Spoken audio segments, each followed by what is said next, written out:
शिक्षा क्षेत्र में और उनको मतलब अब पूरी गवर्नमेंट को कहते हैं, स्टेट गवर्नमेंट, सेंट्रल गवर्नमेंट, सारे लोगों को जो यूनिवर्सिटीज़ हैं उनके उस पे विचार करें कि 4 साल पढ़ने के बाद भी बच्चे वहाँ पर किस लेवल में बाहर आ रहे हैं, वो अपने स्वावलंबी बन पा रहे हैं कि नहीं, फाइनेंशियल फ्री हो पा रहे हैं कि नहीं। तो इस पे एक बड़ी चेंजिंग की ज़रूरत है। हालाँकि उन्होंने नई शिक्षा नीति लाया था, जिसमें बदलाव असर क्या हुआ है, एक थोड़ा-सा लंबा समय लगेगा उसको देखने के बाद कि उसकी क्या चेंजिंग धरातल पे देखने को मिल रही है। देखिए, इसमें भी 13 तारीख को जो एग्ज़ाम था, उसमें जो बापू परीक्षा परिसर था, उसमें बहुत ज़्यादा हंगामा और बहुत ज़्यादा अनियमितता देखी गई थी। तो चेयरमैन सर ने उसको अभी फ़िलहाल कैंसल कर दिया है, लेकिन उनको एक गहन जाँच इस पे भी बैठानी चाहिए और स्वयं एक कमिटी बना के जितने सेंटर थे, उसमें सीसीटीवी कैमरा का उनको एक टीम बनाकर और सारा की निगरानी करनी चाहिए, क्योंकि बहुत सारी छोटी-छोटी खबरें इधर-उधर से भी आती रहती है अन्य सेंटरों से। अब चूँकि हम लोग एक इंडिविजुअल टीचर हैं और आयोग और सरकार के पास इसका पूरा तंत्र है वहाँ पर। अब हम लोग से कोई सीसीटीवी, हम लोग के पास तो कोई एक्सेस है नहीं। हम लोग के पास जो खबरें आती हैं, जो बच्चे बताते हैं, हम लोग के पास वही है।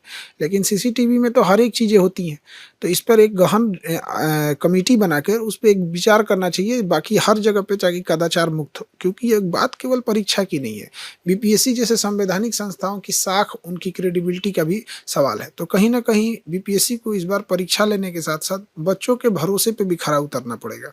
देखिए, अब अवध ओझा सर अब एक शिक्षक हैं, पढ़े-लिखे हैं, स्वतंत्र हैं उनको, और लोग ही तो कहते हैं कि पढ़े-लिखे लोगों को जाना चाहिए। अब वो गए हैं वहाँ पर, अब वहाँ की जनता डिसाइड करेगी वहाँ पर।